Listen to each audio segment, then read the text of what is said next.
Gold buyers, మీ కష్టాల్లో నమ్మకమైన మీ ఆత్మీయ నేస్తం.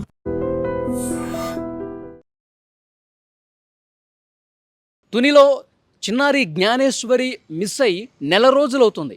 30 రోజులు అయిపోయింది. కానీ ఇంతవరకు ఆ పాప ఎక్కడ ఉంది, పాప జాడ కనీసం సమాచారం లేదు.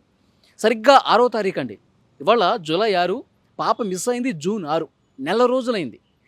గత నెల 6వ తారీఖున ఉదయం 11:50 సమయం. ఆ టైంలో తన తండ్రి కోసం, అప్పుడే తండ్రి తోటలోకి వెళ్ళాడు, తండ్రిని వెతుక్కుంటూ ఆ చిన్నారి నడుచుకుంటూ పోతుంది. చిన్నారి పక్కనే కుక్క కూడా ఉంది. 11:50కి మిస్ అయిపోయింది. తర్వాత అరగంటకి అటుగా ఆ తోట దగ్గర ఉన్నటువంటి వ్యక్తి, తాతారావు అనే వ్యక్తి చూశాడు. వెంటనే ఊళ్ళో వాళ్ళకి, కుటుంబ సభ్యులకి సమాచారం ఇచ్చాడు. వాళ్ళందరూ వెతికారు, సాయంత్రం వరకు వెతికారు. తర్వాత పోలీసు కంప్లైంట్ చేశారు, పోలీసులు కూడా వెతికారు. కానీ ఎక్కడ పాపకు సంబంధించిన ఒక చిన్న క్లూ కూడా దొరకలేదు. నెల రోజుల నుంచి ఈ ఇన్వెస్టిగేషన్ జరుగుతూనే ఉంది. తర్వాత కుక్క వెతుక్కుంటూ వచ్చింది, ఇంటిని వచ్చి మళ్ళీ వెళ్ళిపోయింది. మళ్ళీ వచ్చిన తర్వాత పోలీసులు పట్టుకున్నారు, దానికి వైద్యం చేశారు. తర్వాత అది ఫుడ్ తినలేదు, వాటర్ కూడా తీసుకోలేదు, చనిపోయింది. ఎందుకంటే పోలీసులు ఆ కుక్కకు సంబంధించినటువంటి శాంపిల్స్ అన్ని కూడా విశాఖపట్నం ఫోరెన్సిక్ ల్యాబ్కు పంపించారు. ఆ ల్యాబ్లో ఇచ్చినటువంటి నివేదిక, కుక్క అనారోగ్యంతో చనిపోయింది, వీక్ అయిపోవడం వల్ల చనిపోయింది, సరిగా ఫుడ్ తీసుకోకపోవడం వల్ల చనిపోయిందని చెప్పి తేల్చేశారు. తర్వాత ఆ తోట మొత్తం ఒక్కసారి కాదు, 2 సార్లు కాదండి, దాదాపు 10 సార్లైనా వెతుకుంటారు. 200 మంది SDRF బృందాలు జంటలుగా విడిపోయి వాళ్ళందరూ కూడా వెతికారు. పెద్ద పెద్ద కర్రలు తీసుకొని గడ్డిలో వెతికారు. పామాయిల్ తోట మొత్తం వెతికారు. తర్వాత అటు కొండ ప్రాంతం అటు కూడా వెతికారు. ఎక్కడా జాడ కనిపించలేదు. ఎవరైనా అక్కడ జీడిపిక్కలు ఏరుకోవడానికి వస్తూ ఉంటారు కదా, వాళ్ళ గ్రామాలకు పోలీసులు వెళ్ళి కూడా వెతికారు. వాళ్ళ గ్రామాలకు వెళ్తే కనీసం అసలు ఏమాత్రం కూడా ఆచూకీ లేదు. వాళ్ళు కూడా మాకు తెలియదు, మేము అప్పుడప్పుడు వస్తూ ఉంటాం, మా పని చేసుకుని మేము వెళ్ళిపోతూ ఉంటాం, కానీ మాకు ఏ పాపం తెలియదు అని చెప్పి అన్నారు. పోలీసుల ఇన్వెస్టిగేషన్లో కూడా ఎక్కడ ఏం బయటపడలా. మొత్తం సీసీ కెమెరాలు జల్లెడ పట్టారు. తర్వాత చెరువులు వెతికారు, కుంటలు, చెరువులు, అక్కడ బోర్బావులు ఉన్నాయి, వాటిని కూడా తనిఖీ చేశారు. ఎక్కడ ఏమి కనిపించలేదు. పోలీసులు వెతికి అలసిపోయారని చెప్పాలి. థర్మల్ డ్రోన్స్ పెట్టి వెతికారండి. మొత్తం డ్రోన్ కెమెరాలు మొత్తం చూపించి జల్లెడ పట్టేశారు. ఎక్కడా కూడా దొరకలా. సో దాదాపు నెల రోజులు అవుతున్నా ఈ కేసు ఒక మిస్టరీగా మారిపోయింది. ఏమన్నా వన్యప్రాణులు ఏమైనా ఉంటాయా, పెద్ద సరపాలు ఏమైనా ఉన్నాయంటే అసలు ఇటువైపు క్రూర మృగాలు వచ్చి ఎన్నో సంవత్సరాలు అయిపోయింది. ఈ మధ్యకాలంలో ఎక్కడ ఏవి కూడా కనిపించలేదు మాకని చెప్పి అక్కడ తోటలో పనిచేసేవాళ్ళు, ఆ గ్రామస్తులు అందరూ కూడా చెప్తా ఉన్నారు. కానీ పోలీసుల అనుమానం చాలా బలంగా ఎవరో కిడ్నాప్ చేసే ఉంటారు. ఎందుకంటే ఏదైనా జంతువు దాడి చేసినా దాడికి సంబంధించిన ఆనవాళ్ళు ఉంటాయి. కానీ ఆ ఆనవాళ్ళు లేకపోవటం, కనీసం పాపకు సంబంధించిన ఆ పాప ఒంటి మీద వెండికి సంబంధించిన చైన్ ఉంది, కడియాలు ఉన్నాయి. అంటే కొంతమంది ఆ లోహాల్ని డిటెక్ట్ చేశారంటే పరికరాలతో కూడా వెతికారండి. కానీ ఎక్కడ కూడా ఒక్క ఆధారం, పాప డ్రెస్ కానీ వెండి వస్తువులు కానీ ఏమీ కనిపించలేదు. దాడి చేసినటువంటి పరిస్థితి కూడా లేదు. కిడ్నాపర్లు తీసుకుపోయారంటే ఆ ఊళ్ళోనే కాకుండా చుట్టుపక్కల అన్ని జిల్లాల్లో సీసీ కెమెరాలు కూడా తీసుకొచ్చారు, చూశారు, ఏమీ కనిపించలా.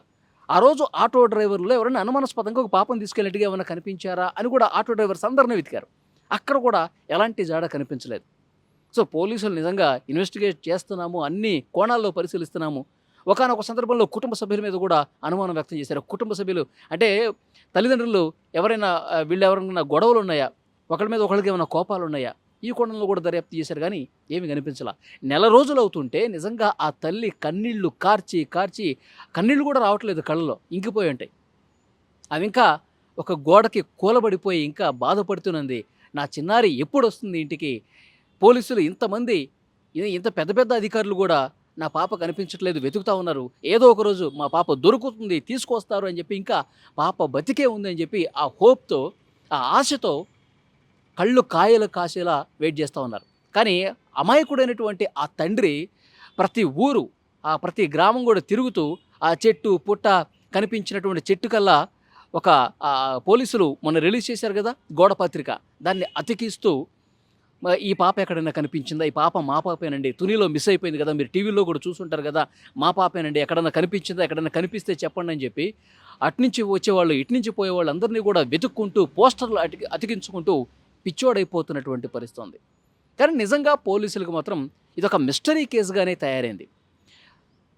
పవన్ కళ్యాణ్ గారు, హోంమంత్రి అనిత గారు, తర్వాత డీజీపీ, జిల్లాకు సంబంధించిన ఎస్పీ, ఇక్కడ సిఐలు, ఎస్ఐలు, వందల మంది పోలీసులు ఊరూరా తిరిగినా కానీ ఎక్కడ జాడ లభ్యం కాల. కొండ దగ్గర లేదు, తోటలో లేదు, అసలు రాష్ట్రంలోనే లేదు ఆ మాటకు వస్తే. ఎందుకంటే మొత్తం అన్ని జిల్లాలు వెతికేస్తూ ఉన్నారు, అన్ని కెమెరాలు ఇన్వెస్టిగేట్ చేస్తూనే ఉన్నారు. కానీ నిజంగా ఎవరికీ ఏం అర్థం కావట్లా ఏం జరిగి ఉంటుంది. 2.5 సంవత్సరాలు ఉన్నటువంటి ఆ చిన్నారి జ్ఞానేశ్వరి బుడి అడుగులు వేసుకుంటూ ఎంతో సంతోషంగా ఇంట్లో వాళ్ళకు ఆ పాపకు ఒక చెల్లి కూడా ఉంది. ఆ చెల్లిని ఆడించుకుంటూ, ఎందుకంటే వాళ్ళ ఫోన్లో ఆ వీడియోలు కూడా ఉన్నాయి, ఎంత ముద్దుగా మాట్లాడుతుంది, చెల్లెలతో ఎట్లా మాట్లాడుతుంది, ఇవన్నీ కూడా చూసి వాళ్ళు కన్నీళ్లు పెట్టుకుంటూ రోధిస్తున్నటువంటి పరిస్థితి ఉంది. కానీ పాప తప్పిపోయి నెల రోజులైంది, అప్పుడే నెల రోజులు అయిపోయింది అన్నట్టుంది. కానీ పోలీసుల ఇన్వెస్టిగేషన్లో మాత్రం ఒక్క ఆధారం కూడా లభ్యం కాల. సో పోలీసులు ఇంకా ఏం చెప్తారు, నెల రోజులు అయిపోయింది కాబట్టి ఇప్పటికైనా పోలీసులు ఒక ప్రెస్ మీట్ పెట్టి మేము ఇన్ని కోణాల్లో దర్యాప్తు చేస్తాం, ఇంతమందిని విచారించాం, ఇన్ని కెమెరాలు శోధించాం, అసలు దీని గురించి ఒక కీలకమైనటువంటి అప్డేట్ ఇవ్వాల్సినటువంటి అవసరం ఉంది. పోలీసులు ఏదో ఒకటి చెప్పాల్సినటువంటి అవసరం ఉంది. కానీ ఇన్వెస్టిగేట్ జరుగుతోంది, అన్నీ చేస్తున్నాం, అన్నీ చూస్తున్నాం అంటున్నారు, కానీ ఉపయోగంలా.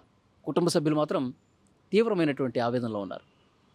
ఈ పాప మిస్సింగ్ కేసు నెల రోజులు అవుతున్నటువంటి నేపథ్యంలో ఈ వీడియో చూసిన ప్రతి ఒక్కరూ స్పందించండి, మీ అభిప్రాయాన్ని కూడా కామెంట్ చేయండి.